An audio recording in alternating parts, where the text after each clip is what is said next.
All right, well, we'll go ahead and get started then. So appreciate you guys coming out tonight on a pretty nasty rainy night. So I'm Chief Meteorologist Trent Okerson from WPST Local 6, and going to kind of give you the presentation that Noah and I did back in September. We were lucky enough to get to go to Pittsburgh to present to the National Weather Association their annual meeting, which it's a pretty big honor. There's very limited spots for folks to present. The Broadcasters Workshop is a one-day part of the conference, and so we were able to be the featured speaker for that this year. It was good to get to present and share what we did with other folks. I am local. I'm from Metropolis, just across the river, born and raised. Went to Massac County High School. I grew up watching WPST when I was a kid. In fact, I wouldn't stop talking about the weather whenever I was in kindergarten. My kindergarten teacher, Miss Rudolph, is from Paducah, and her and her family went to church with Cal Sisto and his family. And so for my 6th birthday, because I was constantly talking about cold fronts and tornado watches and whatever in kindergarten, she set me up a trip to go tour WPST for my 6th birthday. That was on June 30th, 1986, and got to meet Cal. That was still remember it to this day. It was awesome. In fact, that gigantic fax machine that's right behind me, the printouts from that day, of course, there was no computer models back in the day. It was these gigantic fax machine printout weather maps, and he'd spread them out all over the tables, and that's how they forecasted back then. He let me keep those for the day. I've still got them folded up in my file cabinet at home, so pretty cool. I do not have those socks, though, so I hate to disappoint you on that.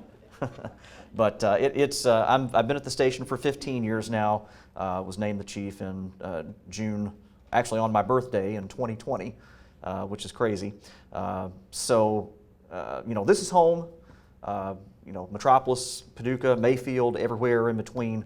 It's our people. We're in this together when it comes to weather, and anything that happens in our area, we're all of us at the station are invested in what happens. But it's a little more personal when you're from here.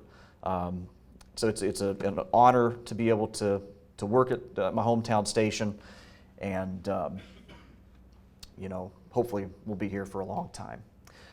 Back in 2018, we hired a brand new news director, Perry Box, and he came through one morning with our general manager, Bill Evans, and was just kind of introducing himself to everyone and getting to know our folks. And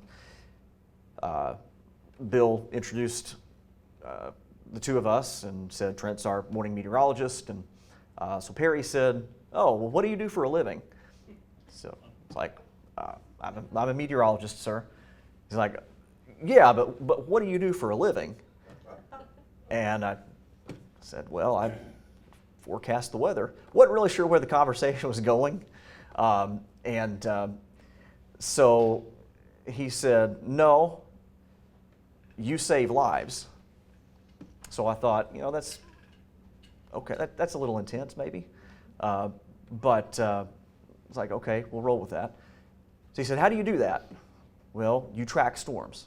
So that's, you can see on our logo, that is our motto. We track storms. The other part that's not on the screen is that we save lives. So that's our mission statement. And, I kind of thought when he first told me that, like, yeah, I do, maybe, but it's pretty much we, tell you when you need your umbrella, if you need to rain, wear your jacket occasionally, talk about snow so we can go collect our cut of the milk and bread money from the grocery store and things like that. But in March 2019, a year after that conversation, is when the Mount Zion tornado happened. Not sure if you guys remember that one, hit West Paducah. And there were 45, 50 kids and students that were in a church building that was hit by the tornado. They had ample warning. They took cover. they were all okay. And if you saw the church, you probably would have thought that something bad had happened there.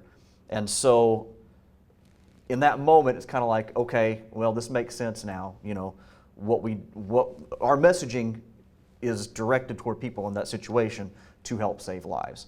And so on the night of December 10th, that was our mission. We knew it was going to be a bad night, and we wanted to do everything that we could to do our part to help people that night. So some quick stats on this tornado. It's kind of become known as the Beast.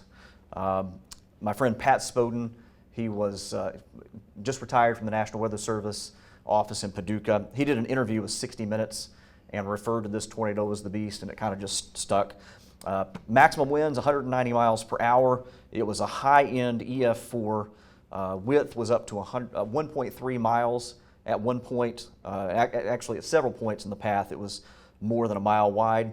165.7 miles was the continuous track with the West Kentucky portion of the tornado, and that single track is the 9th longest in recorded history, and that happened right here. It was also the longest single tornado track anywhere in the United States in 46 years. We had around 81 deaths. There's a couple that may or may not be attributed to the storm in Kentucky, making it the deadliest tornado event in the state's history. 62 of those, we believe, were in our viewing area. And we covered 3 major violent tornadoes that night.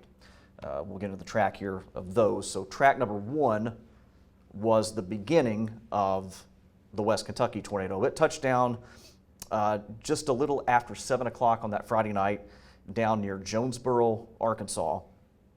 Monette, Arkansas is a tiny little town there where it hit a nursing home. There were several fatalities there. Went across mainly rural areas of the Boot Heel, Missouri. There was some damage just north of Steele, Missouri, across the Mississippi River. We think 3 times between, of course, there's a lot of winds and bends in the river down around Caruthersville and Tiptonville, and then hit the southern end of Reelfoot Lake and around Sandburg, Tennessee. It then lifted for somewhere between 11 and 15 miles. There were some disruptions in the track. Then it touched back down around Woodland Mills, Tennessee, just across the state line. It hit, of course, Casey, Mayfield, Benton, Cambridge Shores, Princeton, Dawson Springs, all the way up into central Kentucky. It was on the ground again for 165.7 miles. It was on the ground for 2 hours and 58 minutes. Just incredible length on that storm. And then there was a third long track violent tornado. It was an EF3 that hit West Tennessee and moved up into Christian and Todd County in Kentucky. It was on the ground for 122.7 miles that night. It touched down around 10:30 or so and lifted about 2 hours later. This one would end up cycling a couple of times and would drop an EF3 tornado in Bowling Green about an hour or so after it moved out of our area. So this thing happened at night. There aren't very many pictures of it because it was nighttime. At some points, the tornado had a lot of rain wrapped around it, and there wasn't just a ton of lightning in the vicinity of the tornado at different points in time. There was one good photo here from Tiptonville, Tennessee. This was taken at around 8:30, kind of in that time frame when it's crossing the Mississippi River. You can see, obviously, this is a wedge tornado. This is not just a little, skinny thing. This thing is already massive at that point in time and would actually get bigger as it moved into western Kentucky. This was still that first track, the 80.3 mile track, before it lifted. This was one of the best photos that we had of this. This was as it was in the LBL area. Someone that was near the lakes just happened to be outside and captured this as lightning was striking behind the tornado. And again, you can see, this thing is a pretty good distance away and it's pretty massive. So kind of take you through, the days leading up to this. We had a pretty good idea of almost a week out that the models were set up for something worrisome. You guys know, you get out towards 6 and 7 days, there's a lot of variability in the forecast models. You can't really put a whole lot of stock into any one solution at that point. Once you get within about 4 or 5 days, if something's still showing up and still consistent, then you start to have a little bit higher confidence in your forecast. And then obviously you get, within 1, 2, 3 days, your confidence level goes up. You kind of work out the finer details in the forecast. So by Tuesday and Wednesday, everything was still showing up that we've got the potential for some bad storms. Typically, the Storm Prediction Center will draw a map for days 1, 2, and 3. So day 1 is today, day 2 is tomorrow, day 3 is the next day. We're 4 days out, and the Storm Prediction Center does not have an outlook drawn in our area. And we were already really concerned at that point. The local National Weather Service office was concerned as well. So we actually drew our own outlook maps on Monday night going into Tuesday to go ahead and start alerting folks ahead of time. This was one of those maps. This is a snapshot from the 10 o'clock news on that Tuesday night from NOAA. I showed something similar that morning. And then, we go hand in hand. We work very closely with our colleagues at the National Weather Service office in Paducah. They are a tremendous asset to us. We bounce back and forth ideas off of each other. We'll have a chat sometimes, discuss what the forecast looks like to make sure that we're all on the same page with our messaging. So they were putting out similar products, and by their day 2, which would have been the day before the tornado, they're using some stronger wording, talking about strong tornadoes are possible, long track supercells are possible. And so between our forecasting, everything that we were looking at in the models, the Weather Service being on board as well, we decided to issue a Weather Authority alert on Thursday morning for Friday evening.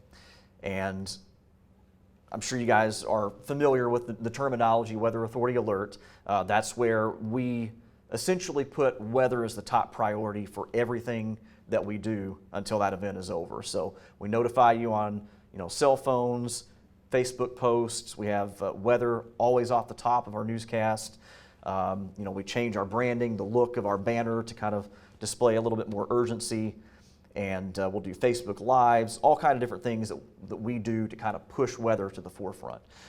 And that's one of those things that we try our very best to balance our tone all the time, especially when we're going into severe weather though, because there's a fine line between hype and useful information.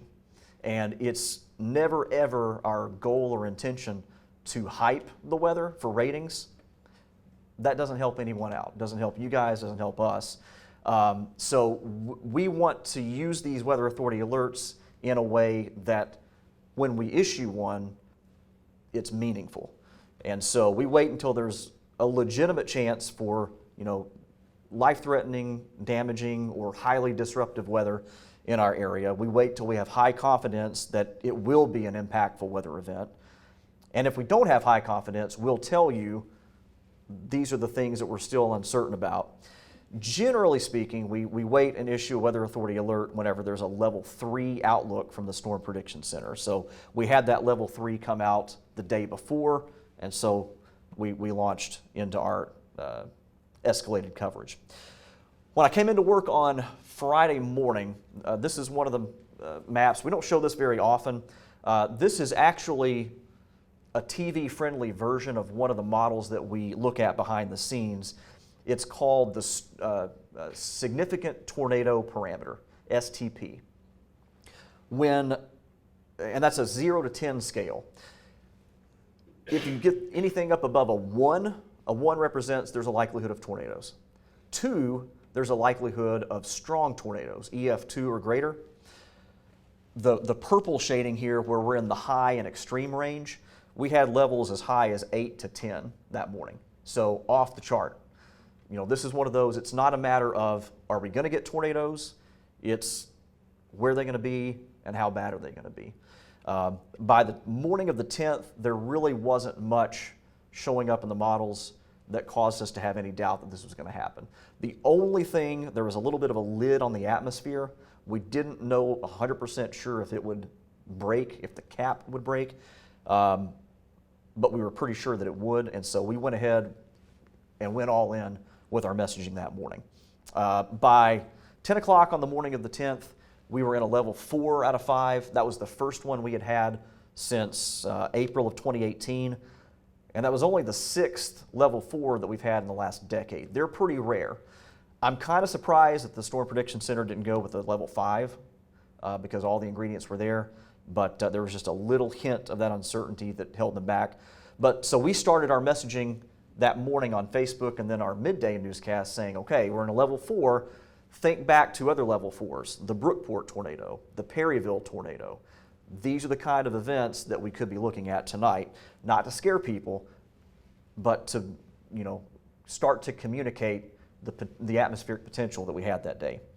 3 o'clock in the afternoon, the Weather Service puts out a strongly worded tornado watch for our area. You can see over on the left side, it says several strong tornadoes likely, scattered hail up to lime size, and scattered wind gust up to 75 miles per hour. So pretty strongly worded there.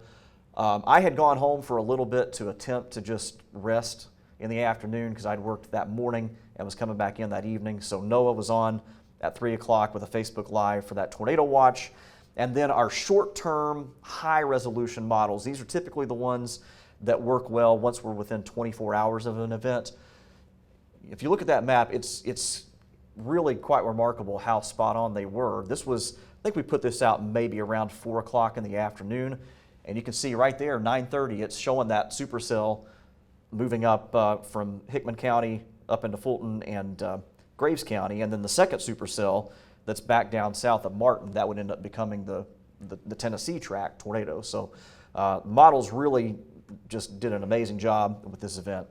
And then going into it, we were also seeing some really escalated messaging from the Weather Service office. That top tweet went out sometime the late morning, 10, 11 o'clock. Says, no graphics with this post, just straight from the office. From late afternoon through tonight, be ready. This could be a significant, severe event with a strong tornado or two across our region. Think about what you would do now. Better to err on the safe side. And then on the bottom is when we actually had the tornado developing in Arkansas. And I think that was put out maybe at around 6:30. So they're already given 2 to 2.5 hours of heads up that in New Madrid and Fulton counties, we may have a supercell producing a tornado at that point. About 6:30, 7 o'clock, this storm develops. The Storm Prediction Center puts out what they call a mesoscale discussion, which is essentially kind of a short-term forecast where either they're letting you know what's going to happen with the watch or that there's severe weather that's developing, and they're kind of giving you real-time updates on kind of more of the technical conditions that are going on. So when they issued that got our attention, and then once we saw the tornado developing back in Arkansas, we went on air at 7:28. The storm was not even in our viewing area yet at that point, but we knew based on what we were seeing on radar, we had to go on right then. Didn't matter if we interrupted, programming for a storm that was in Arkansas. We knew what this thing looked like, so we jumped on. At 7:33, this was one of the more significant things that happened that night that probably a lot of people don't know about. The National Weather Service put out a special weather statement at 7:33, and it says at 7:30, storm producing a tornado is moving into the Missouri Boot Heel region. If it continues on its current track, it'll reach Fulton, Hickman, Graves County within the time frame of 8:45 to 9:30. This storm will likely maintain its intensity and could very well continue to produce a tornado. So now's the time to prepare and be ready to take shelter should a warning be issued. And down at the bottom, there's a little CN. That's my colleague Chris Knowles out at the Weather Service. Level-headed guy, great forecaster. When we saw that, we knew, okay, we're all seeing the same thing, and this is the real deal. This is going to be bad. NOAA was initially doing the coverage for us at night as the storm was coming up into the boot heel. Like I said, I'd already worked that morning. I did not feel well that night. My voice was barely hanging on, so I kind of let him ride for a while till this storm got into Kentucky, and then we were going to switch off. He did an amazing job with this thing as it was down in Tennessee. Put this line on here. This was almost 2 hours before it hit Mayfield, and the track was pretty much dead on. So we were giving people a lot of heads up there. The first tornado warnings were issued about 8:29 for western Kentucky. And we were already on air at that point in time, drawing tracks. And if you see the track here, this is at 8:45, and we've got Mayfield there at 9:27. We've got Benton at 9:47. That's not anything that we did. That's just that is a statement of how steady this tornado was. It was moving northeast at 55 miles per hour, and nothing was stopping it. It didn't take any kind of skill to forecast that night. It was just, this is its speed, and it's not changing. Once this thing got up into Kentucky, so you think about weather radar. We have a Doppler radar in Paducah and in Memphis. One of our challenges with this thing coming out of the Boot Heel in Tennessee was that it's a little far away from all the radar sites, so you can't really get a good read on what's going on down at the ground level. Once it got up into Kentucky and started getting closer to our weather, our radar, we started to get more definition on what was happening closer to the ground level, and it wasn't good. So this blue area that's circled over by Casey, that is debris. We're able to flip our radar to different modes. We can go from precipitation mode, called just regular reflectivity, to what's called correlation coefficient. Essentially what that is the radar looks at all of the different things, particles in the atmosphere. If they're all the same, they're similar shapes and sizes, then within that circle that's on there, that's going to show up as kind of like that maroon color. If the stuff is different, then it shows up in that blue. And so we knew this isn't rain, this is debris. It's bad. There's destruction going on. And so that further, gave more and more urgency to our messaging. The warning that was issued for Graves and Marshall County, there's a couple things maybe kind of hard to read here, but it says this is a particularly dangerous situation, take cover now. And then over here, the very last line, it says tornado observed, tornado damage threat considerable. The Weather Service recently started putting these tags on warnings a couple years ago to give you a level of urgency with those. And I'll show you why that's important here in just a second. So we were already on air, 9:05, the tornado warning's issued. We've got our track on there. At that point, I was telling people, this is the strongest storm that I've seen in my 15 years here. This is a once-in-a-generation tornado. We were telling people, if you live in a mobile home, you've got to leave. You can't stay there. If you're in Mayfield or in Benton and you live in a mobile home, it's still 30, 45 minutes away. You've got to get in your car and you've got to go. You can't stay there. As the tornado moved closer to Mayfield, the National Weather Service issued their first ever tornado emergency. This is actually a level above a tornado warning. It had never been used before in the Paducah National Weather Service office's coverage area. They issued, I believe, 8 tornado emergencies that night. Mayfield, Benton, Princeton, Dawson Springs, and beyond. And this was kind of the moment for me. I knew what was going on. You kept hoping and thinking and praying, just this thing's got to dissipate at some point. And you just hoped that it would happen before it got to a populated area. And at this point, this was when the tornado emergency was issued. That's kind of the lighter purple that surrounds Mayfield. And you see here, we're able to put that threat tag on the screen. It says catastrophic and observed. And that purple area right here, where it says Purchase Parkway, this right here, that's the debris ball. That's where it's basically a mile wide, and it's just all the stuff. And you know, in that moment, while you're on TV covering that, you know what's happening to people. You know that people are getting ready to lose everything. You don't know what's going to happen to them physically. And it was just, it was a really hard thing to deal with, to maintain your composure through it. You know, you just kind of had to realize there was a job to do, and just kind of, in a way, compartmentalize. You know, this is happening. I can't do anything about it right now other than do my job. So I'll do my job, and then I'll deal with my emotions later. Tornado, of course, continued to move to the north and affected Marshall County over toward the lakes area. And again, we had multiple tornado emergencies issued. At 10 o'clock, our night got more complicated. The National Weather Service went down. They had a power bump unrelated to the weather. Believe it or not, was not lightning related. They have a backup generator, but the switch that takes them from regular power to generator power was non-functional, and there was no way to get it to work. And there was no way to know ahead of time that it was not going to be functional. So radar went down, weather radio went down, and comms with the Weather Service went down.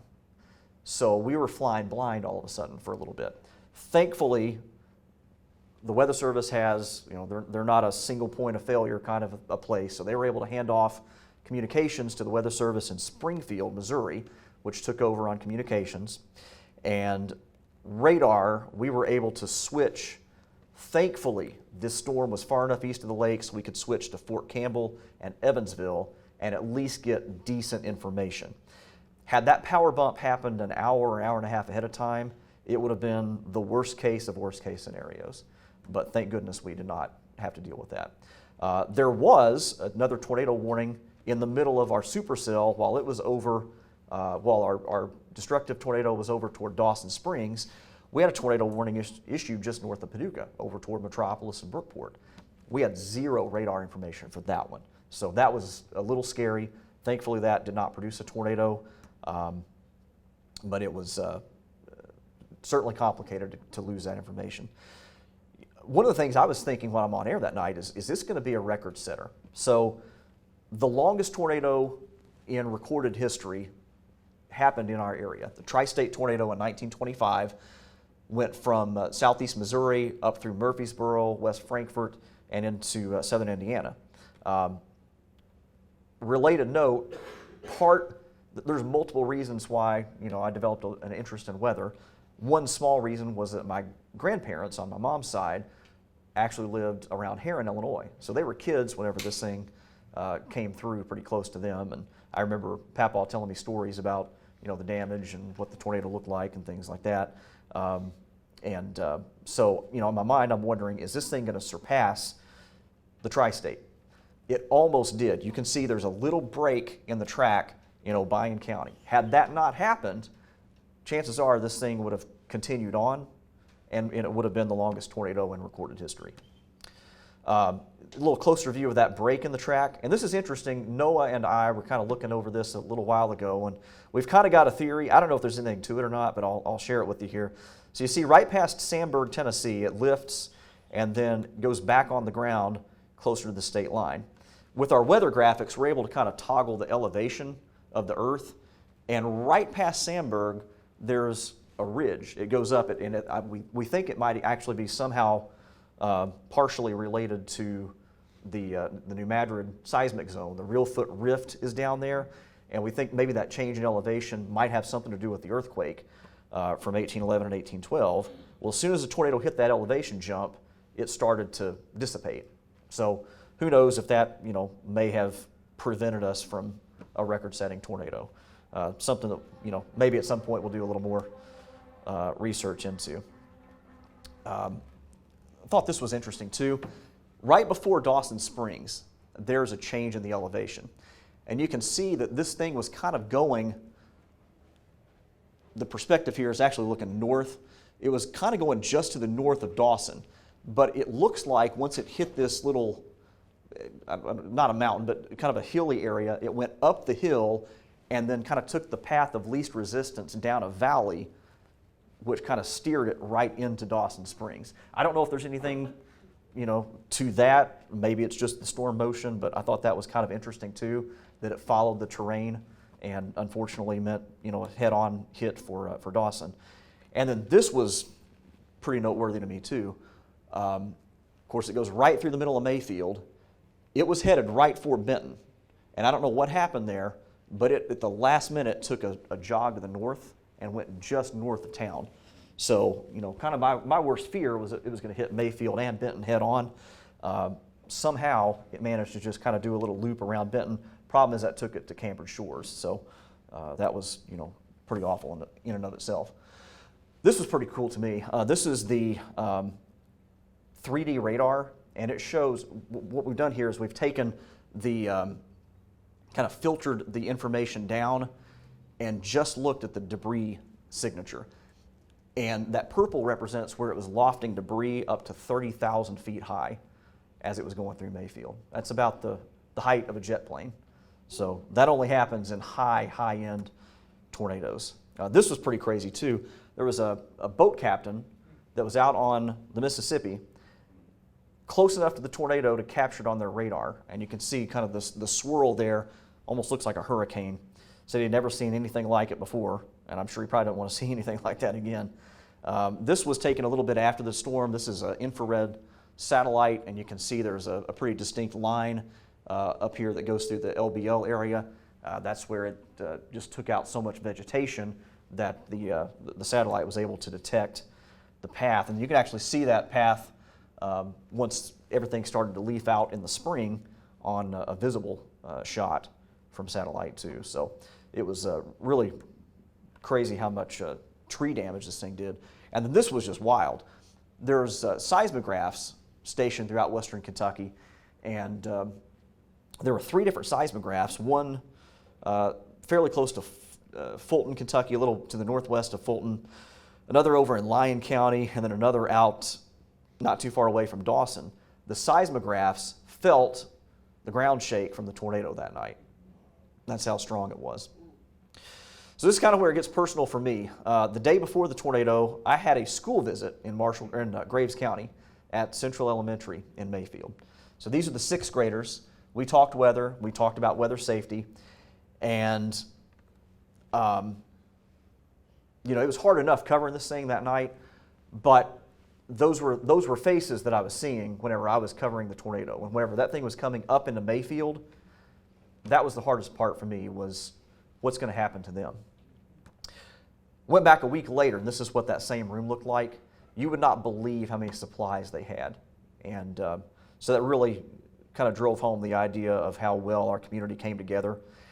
I went to visit the courthouse that same day, and as I'm kind of just walked around for a couple of minutes out front and looked at the memorial, and a car pulls up behind me. And this lady got out, and she asked if I was Trent. I said, yes, ma'am. And she just starts crying, gave me a hug. And then her husband got out, did the same thing. And they shared their story with me. Said they live in a mobile home on the east side of Mayfield, and they heard whenever we said, if you live in a mobile home, you've got to leave. And they did, drove to a relative's house in the northern part of Graves County. And when they got home, their trailer was gone, couldn't find it. And so they just said, if we don't typically take warnings all that seriously, but we did that night. We could hear it in your voice, and we left, and we probably wouldn't be here if we didn't. So, that was it was really meaningful to get to experience that with those folks and to hear their story. And we had, when we have severe weather, we'll have people, they'll write in and say, hey, thank you, good job. But never the response that we get with this. People poured their hearts out to us that night. I don't want to take the time to read every word on here, but these people were talking about, this was real and it was horrible for them. And they went through a lot that night. And to know that, hopefully the messaging, not just from us, but from the Weather Service, from everyone involved, helped them to know to take shelter and drove them to action. That was a gratifying thing to get those responses from those folks. Just real quickly, with our coverage, one of the things that worked great was Facebook Live. No idea how many people told us their TV wasn't working. The only way they could get us was on Facebook on their phone. They had their phones charged. They took them with them to their area of shelter, and that allowed us to really stay with people throughout this thing. The warning colors. So I mentioned the tags from the Weather Service that said, considerable damage, catastrophic damage. This wasn't visually, it didn't look like your regular red tornado warning. That change in color that we plugged into our system a couple years ago, it looks more urgent. So people responded to that. For Western Kentucky, we had 2 hours of heads up and 22 minutes official lead time from the minute the tornado warning was issued till it hit Mayfield. So there was a ton of communication and lead time. It allowed people to plan ahead. We had some big challenges that night. Weather Service chat was down. We couldn't communicate with them for a time. Our weather computers broke down in the first 30 minutes of coverage. So while we're on air, we had to switch to one computer, restart this one, then switch over to that one, restart the other one. That was kind of hectic. And then I told you about the power failure at Paducah Weather Service. We learned that night that staying calm is really difficult, but it's important. We had to compartmentalize our emotions, like I said earlier. We learned it's not just what you say, it is, but it's how you say it. Because the thing that people told us over and over again was that we could hear it in your voice and we could see it on your faces, that this was different. And we showed emotion on air. Thankfully, we were able to hold it together, but there were times I think that most people could tell that there was something, this was not okay, and that we weren't totally okay either. And so, we always try to be conversational and, relatable when we're on air, but especially that night, I think just in the moment, for us, it was just a matter of, we just need to be real with people. Didn't want to scare people, but just be real with the urgency and with what we were seeing. We learned that equity that we build with viewers is really valuable, and that takes time. It takes a long time. You have to be here for a few years to earn viewers' trust. It's tough to keep it. It's easy to lose it, but it's tough to keep it. But because of maybe the equity that we've built with longevity and trying to be consistent with our messaging, I think people knew in that night, in that moment, that we meant business. And then as broadcasters, we learned, it's okay for us to not be okay, because we weren't okay for a few days after that. It was really hard. I texted my news director the night or the day before, or the day after, and I just told him I'm not okay. That was the worst night of my career. It was not good. We also learned that people listen. When we say practice your plan, have multiple ways to receive warnings, know where you're going to go, they do that. And there were a lot of people that came into Mayfield, to Benton, to Dawson, and when they saw the number of injuries and deaths, said, why weren't there more? There should have been more. And it was because people knew what to do, and they responded, and they took action. We are just a part of the what we call the weather enterprise. What we did that night, we couldn't have done without the National Weather Service. We couldn't have done without emergency managers. We couldn't have done without folks in the private sector. A successful weather event, it takes people from multiple agencies all working together. And that night, it worked. Everybody worked together, and that got the message out and kept people safe. So, what caused it? Could it happen again? I'm going to wrap up. I got 10 minutes. Okay. Want to allow plenty of time for questions if you guys had any. So going into that event, we had record high temperatures and nearly record levels of humidity. The temperature on that Friday, December 10th, was 73 degrees. That was a daily high temperature record. 65-degree dew point was 1 degree off of the all-time December record. So we had incredible levels of warmth, moist air, and we had a really strong jet stream screaming overhead and a strong cold front coming in. You guys remember the next day it was in the 40s. So classic setup for violent storms. If you think about what you need for severe weather, the ingredient, there's 4 things you need. You know, kind of like making a recipe, you got to have all the ingredients. If anything's missing, your recipe is not going to come out right. So you have to have shear, lift, instability, and moisture. So shear is basically a difference in the wind speed and direction. It's stronger winds with height and turning of the wind as you go up. That causes storms to rotate. You have to have lift. That's something to start the air rising. So usually it's a front, cold front coming in that night. Instability is the ability for the air to rise on its own. So once the front comes up and starts the process of lifting, is that air going to tend to want to sink back down, or is it going to shoot up? Is it going to continue to rise? Instability is the fuel for the storms. Typically, it's warm air with a lot of humidity at the surface, and then it's cold air aloft. As that warm air rises into colder air, it's more buoyant, and so it shoots up higher into the atmosphere. And then moisture. If you don't have moisture, you can't have thunderstorms. So we had all the ingredients present that night, and we're noticing a trend with the instability part of that, the fuel for storms. The wind is always going to be there. You're always going to have cold fronts. Moisture is always going to be present. But the instability, we've noticed something over the past 3-4 decades, is that's increasing. So from 1950 to 2017 in the United States, there's a noticeable trend in the frequency of more violent tornado outbreaks. In the 60s and 70s, there were typically around 1 day per year where you had an outbreak of 30 tornadoes or more on a given day. Now we're up to about 3 days per year where you have larger tornado outbreaks. The reason for that, well, and another thing too, so the blue represents where there is a decrease in the number of days with tornado ingredients present.